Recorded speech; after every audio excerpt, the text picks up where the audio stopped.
Oke, welcome to my channel. Nama saya Pino Sumabak. Saya akan sedikit menjelaskan tentang, sebelum menjelaskan ini sesuai dengan tugas. Jadi tentang nasionalisme terhadap negara ini sendiri. Iya, jadi kalau bicara menyangkut nasionalisme itu dibentuk sendiri. Jadi sesuatu yang dia rasa nyaman, di situ dia akan rasa memilikinya akan timbul sendiri. Jadi tidak bisa memaksakan orang untuk harus ini harga mati, ini harga mati dan lain sebagainya. Tapi itu memiliki sendiri itu akan muncul, yaitu tumbuh sendiri. Jadi kalau kita bicara Indonesia itu punya berbagai macam suku, punya alam yang melimpah, punya sumber daya yang melimpah, punya budaya yang luas, istiadat yang luas. Pokoknya kalau bicara Indonesia ya dia punya segalanya, tidak ada kekurangan. Bahkan wilayah yang mungkin dikatakan yang wilayah yang paling luas itu adalah Indonesia. Memiliki memang salah satu negara yang punya wilayah yang luas, dan kita juga hargai dan patut hormati kepada pahlawan-pahlawan yang telah gugur demi memperjuangkan NKRI sampai akhirnya bisa merdeka. Itu saya patut hargai dan hormati. Menyangkut dengan nasionalisme secara individu bahkan secara daerah ya, itu saya sendiri kalau mengukur atau mau dilihat dengan situasi dan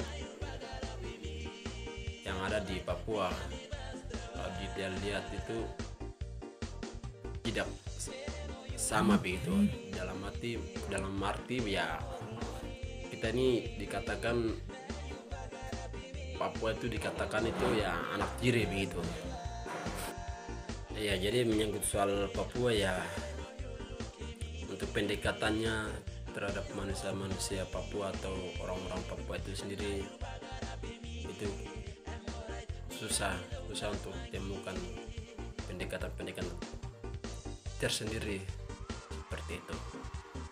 Jadi pendekatan sejarah, sosial, budaya, politik masih bisa dapat.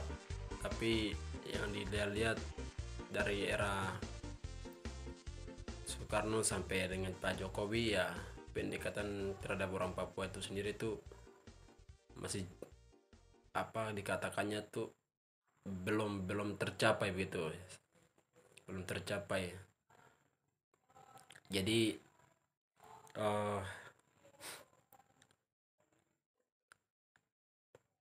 contohnya ya, kalau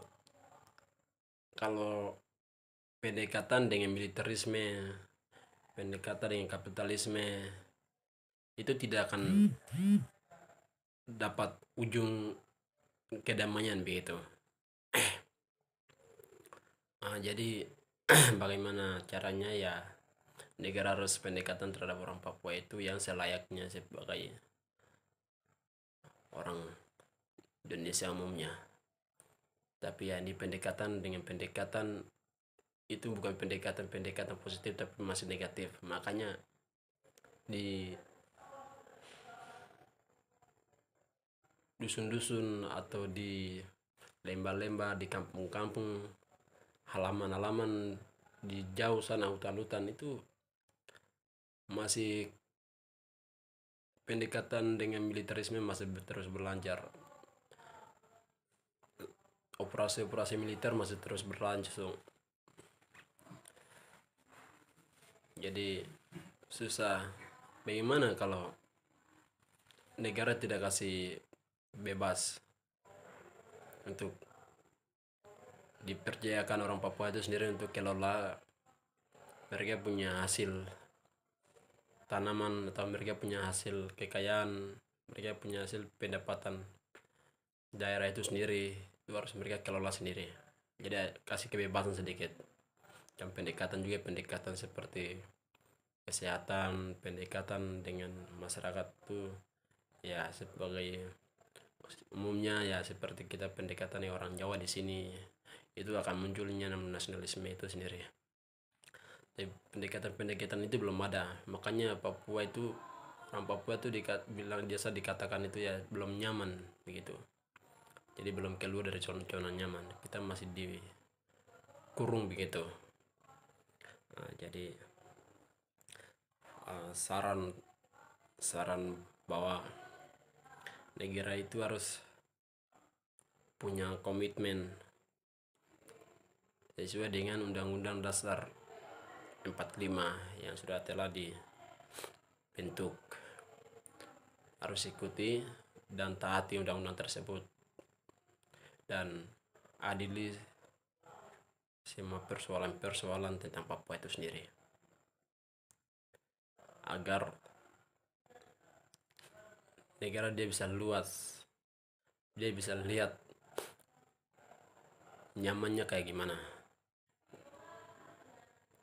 Jadi nasionalisme itu kok dia bisa harus memaksakan seseorang itu untuk